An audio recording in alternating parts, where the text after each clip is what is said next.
Sometimes people ask of what governments can do for them instead of thinking of the little they can contribute to support government's efforts. As citizens of Nigeria, what can you do to complement government's efforts in ensuring that your immediate community feel government's efforts, even without receiving the needed attention? In the course of Saturday Discourse today, our guest, who has been going out of her way as an individual and association to bring succor and some basic necessities of life to her community, will speak further on the program. I am Abdullah Hejia, your uncle. We'll be right back. Do stay.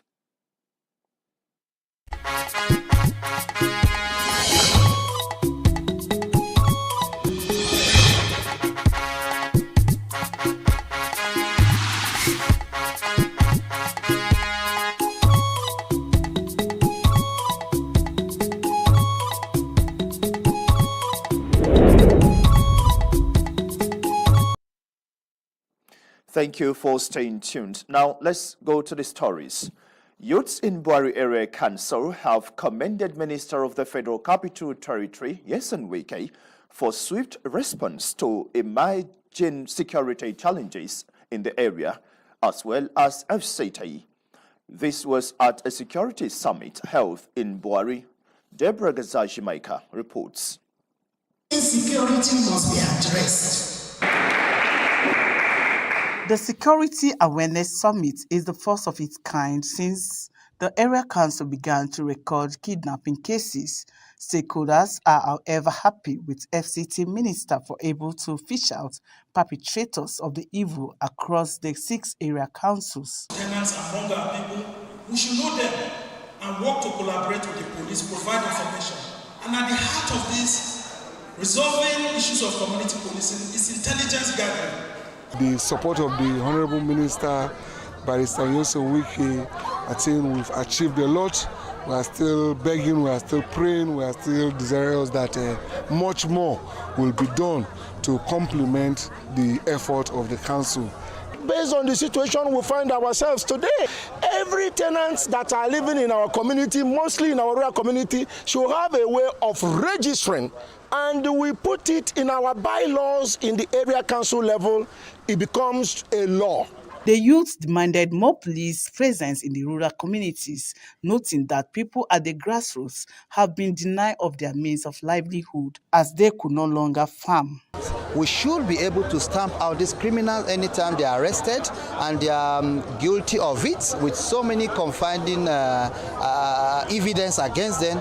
We should be able to punish them as the law provides. We need to see how we can strengthen the capacity of our local representatives, both councillors and area council chairmen, to deliver more democratic dividends to their people. The youth also called on the area council chairman to judiciously use the funds provided by the FCT administration in the security of lives and property.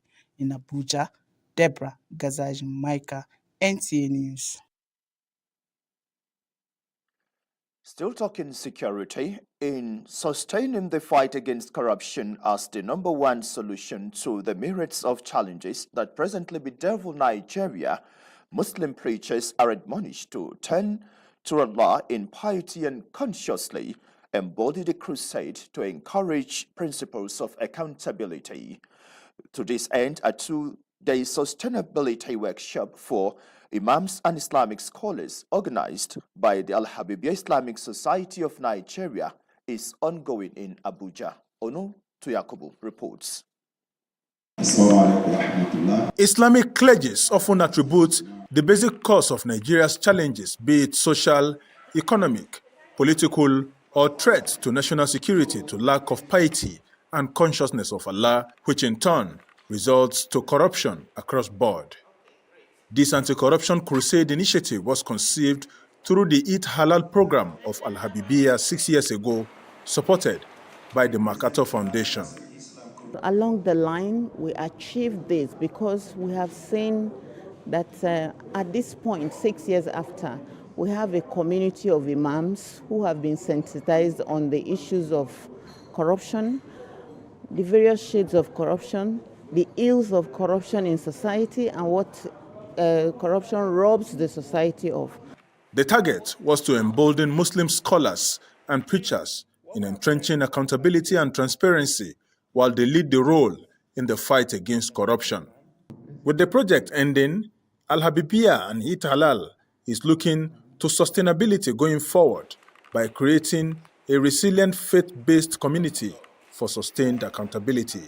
We're hoping that going forward, we're going to continuously build on the successes we've had on this project, which are laudable, and we thank the donors for it, for doing it for us. It has combated that corruption we're talking about.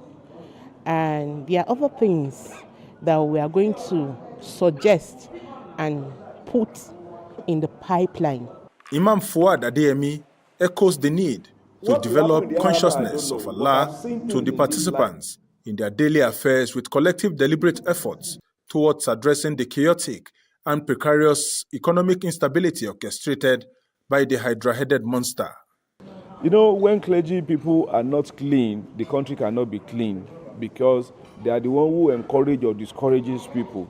From the mosque, let me start from there. We've started to cleaning even the mosque leadership itself. You know, when you don't clean yourself, you can't clean outside. The workshop expressed optimism that the project will go a long way in reducing corruption to the barest minimum in the country and fast-track Nigeria's development.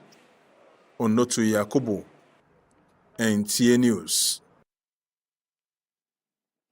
Following another dismal showing by candidates in the 2024 UTME, where over 70% of tertiary admission-seeking students score less than 200 marks, stakeholders in the education sector have continued to express concern over the successive decline of standards in education in the country, while some parents put the blame on overwhelming extracurricular distractions.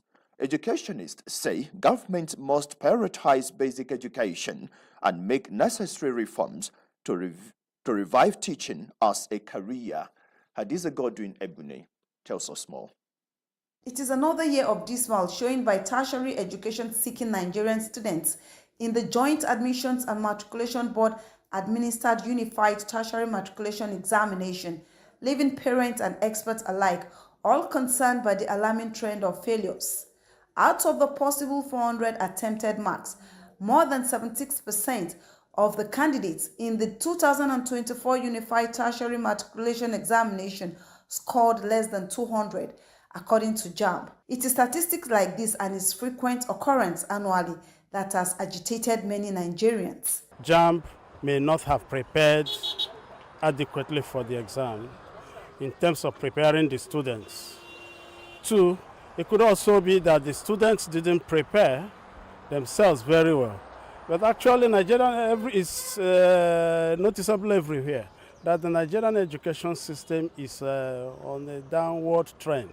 The light switched off, the computer switched off, they were not able to log in, they will log in, it will go up. So I wasn't even surprised, being that the CBT, the examiners or JAM were not actually ready in their different centers because there were so many hitches. But another position blames the education system described as a straitjacket approach that has not evolved with the times. Giving more voice to that is the telling argument by educationists themselves that the teaching profession is suffering apathy as teachers are no longer interested in teaching. When you see massive failure, when you see students not doing well, the causes of failures in the examinations are multifaceted. Can be from the students, can be from the parents, can be from the teachers, can be from government, can be from the environment, so many other reasons, But the summary of it is that teaching and learning processes are not properly taking place. That is true. That one is not controversial. How many trained teachers today are ready to teach in our schools? People use teaching today as a stepping stone. Even the trained teachers are not willing to teach. Now you have half-baked teachers. In most cases, when you even have them, they are half-baked, handling our future leaders. To get the country out of this situation, experts say all hands must be on deck while implementing a holistic approach to critical areas of reforms, including tackling insecurity and improving reading culture, among others. There are undergraduate students who came to register for to impersonate others, and unless we start to make people pay for what they do, we got no sentiment about it. For now, the reality of the matter remains blunt, and many tertiary institutions operate on the reality check, lowering their cut-off marks for some courses to admit students, sometimes as low as 160. Hadiza Godwin Ebuni, NTA News. With Global, you order anything you want, and when you receive it, you celebrate it. Because that tasty grilled chicken is here, and that key ingredient just in time. Order Global and we'll deliver in minutes. With the fear of losing more lives to flooding and also support government's efforts in meeting the yearnings of citizens, Chikakore Willing Women Association, a non-governmental and non-interest organization, has embarked on a bridge project in the community. Mariam George Jutubo has details.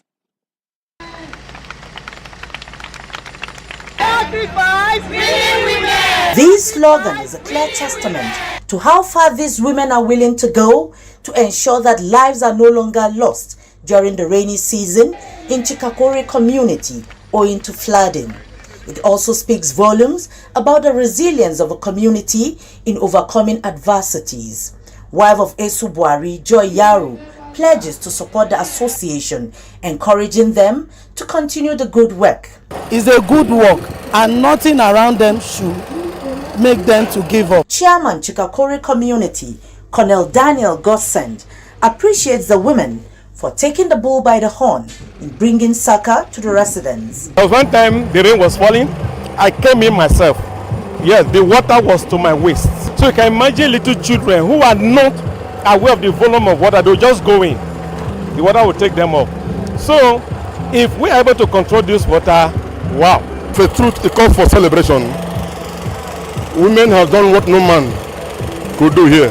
The project is a beamed culvert spanning 3-meter height by 6-meter width, spanning over 19 meters across this canal to avoid flooding. President Chikakore Willing Women Association, Martha Obi, says there is need to stop the blame game or wait for the government because the government cannot do everything.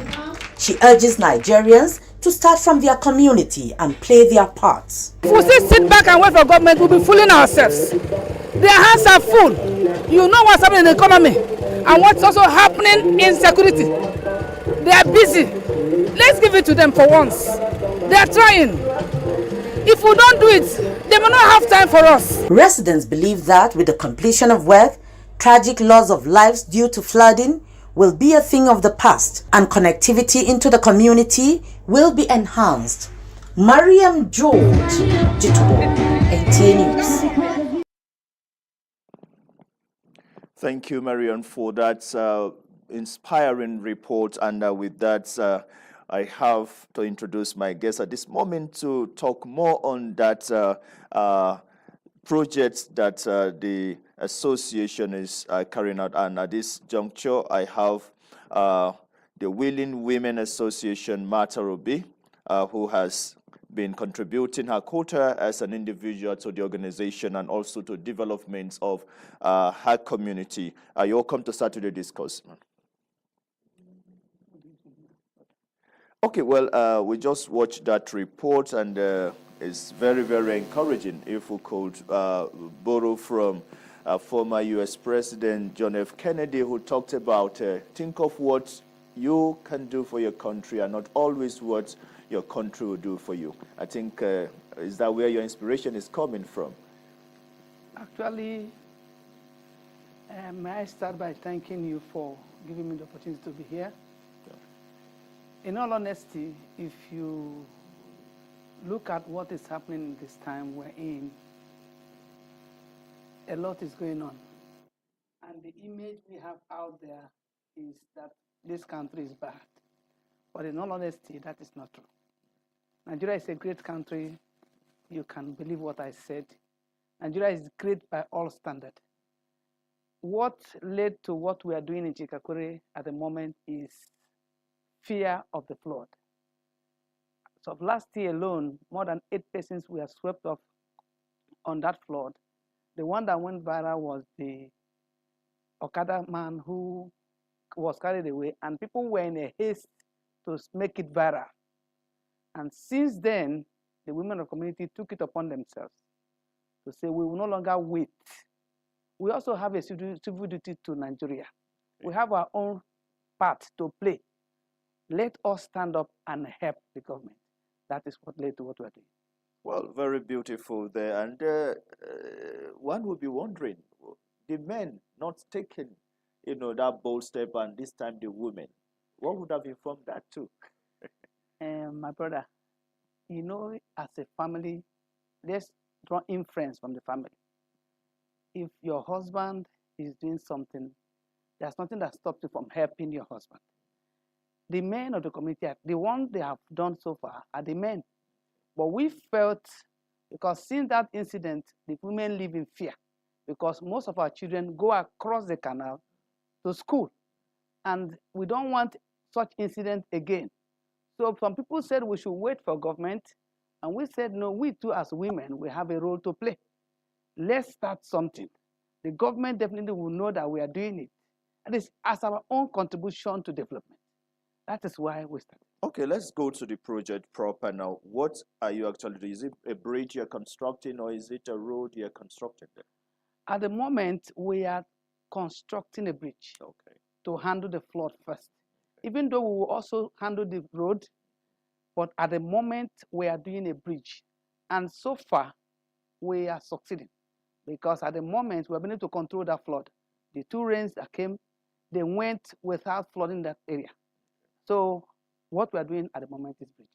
Well, funding is very critical to, getting this project done. So can you tell us how you've been able to probably tax yourself, or you go, collaborating to get such funds?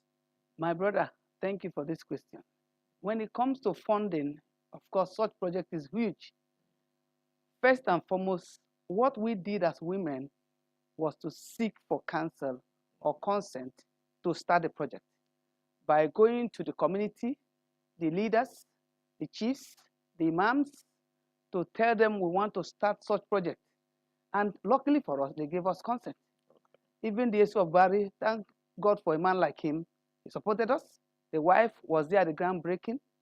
What we did as women was to mobilize ourselves and go to the roads where everybody passes to ask for help by seeking for tariff. That on its own generated awareness we needed to tell the world that we are doing this. And so far, to be honest with you, how far we have gone is what we got from that road. Even some people come and ask us, are you sure we make, is it this penny you are going to say, but watch us now. Normally women they are good in keeping things. Sure. If a wife wants to help you as a husband, she will help you without looking back. So we started by getting our women to be on the road and be taking 1 naira, 2 naira from people. We are well-meaning community men and Nigerians, and they have been contributing. From that, we started to show how serious we are. And so far, we have been moving around, writing to government bodies, even local government chairman, and we're expecting their responses. But to be honest with you, there was a young man who struck a difference that shocked us. That was the honorable member, House of Rep, Honorable Obika Chinedu. We went to him on Friday last week, and he said, women are doing this? We said, yes. He said, I'm coming to see you the next day. Saturday, he was there with us. And he gave us, I support what you're doing, and he supported us there. That is how we are funding it, sir. And we are hoping that the government also will come and help us. Okay, let's also look at the progress of work from the time you flagged off that project. Where are we today, as we speak? Okay. We started that program on the 17th. The flag off was 17th of April, which yesterday was 1 month.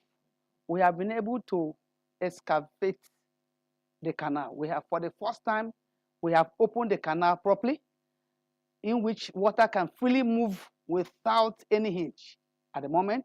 But along the line, we met a very heavy stone, rock beneath. which kept us for the past 2 weeks now, looking for how we can be able to break it. Until Obika came in and helped us. Yesterday, we started breaking that rock, even though we are not through. Work continues till Monday. So that is how far. But we have been able to open the canal.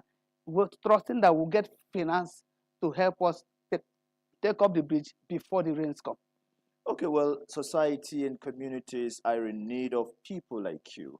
Apart from probably taking up, the bridge construction, what else do you do at the Willing Women Association? My brother, what we do, let me also shock you. By this, our move, we have been able to create jobs for the women. Bringing them out to stand the road to, we also mobilize them to go home and have something to eat for the day. Every day we do that to make sure that they are happy and everybody is willing to assist to see that this work is done. Are you with me? And not only that, we are also hoping to help create jobs for the youths. You see, things are the way they are because people don't have some what to do. But if they're having something to do, obviously, you will see that crime rate will also reduce. So we are also working towards that. That's why we are saying after the bridge, we are taking the roads so that everybody will be busy in the community.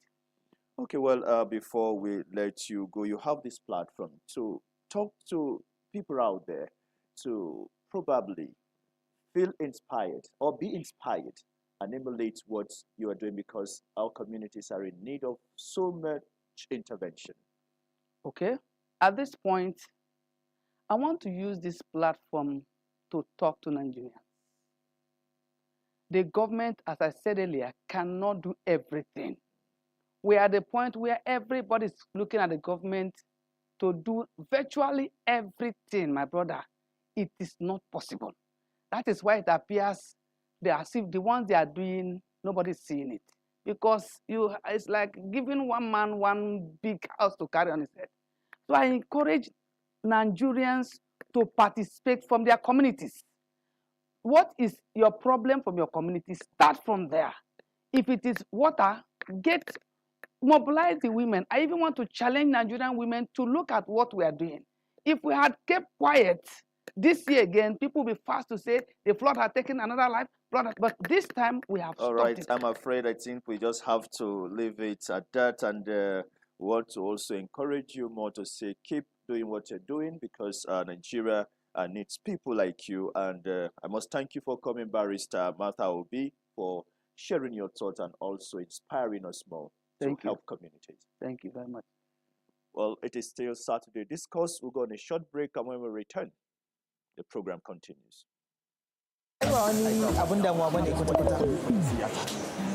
Malama, Allah ki bani katin bulo na 1000. Na 1000? Tam. To shikenan yanzu nan zaka ga alert.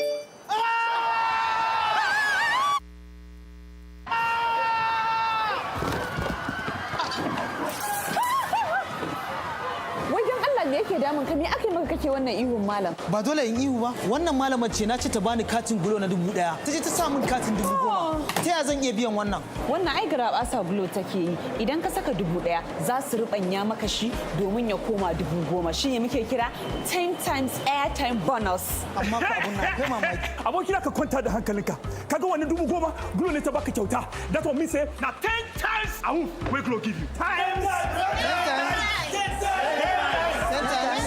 Kwarai kuwa kai ma za ka iya samun 10 times airtime bonus idan ka sai kati a layin Glo ɗinka. Sai sabon layin Glo.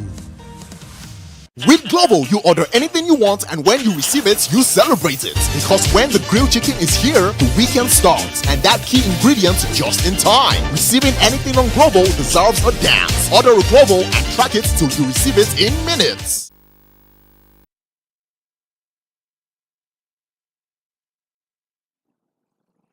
Thank you for staying tuned. Now, let's go to join our sports desk for Sports Brief.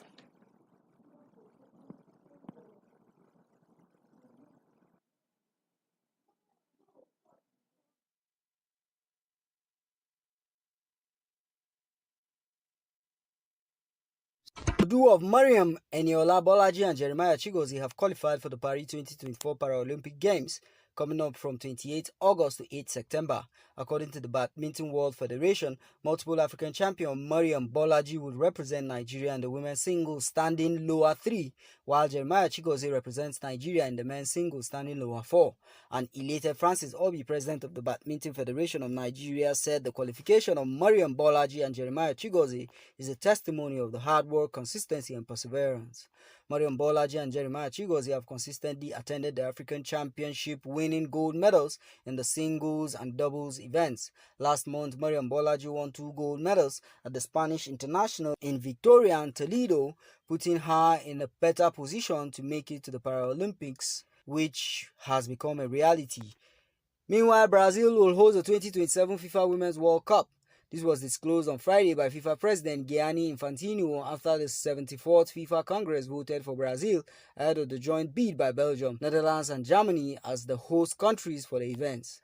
Brazil has been confirmed as host of the 2027 Women's World Cup. This was the first time the Congress had voted on the host for a women's tournament. Previously, hosts were decided based on voting from the FIFA Council. Brazil was confirmed as the front-runner during the FIFA's evaluation report of the 2 bids. Brazil has never hosted a Women's World Cup, but it hosted the men's tournament in 1950 and 2014. With Sports Brief, Wayne Dogo, NTA News. Thank you for investing your time with us. Sports Brief brings us to the end of Saturday Discourse. Do join us next week for another interesting topic. Till then, I remain Abdullah Hajia. Bye for now.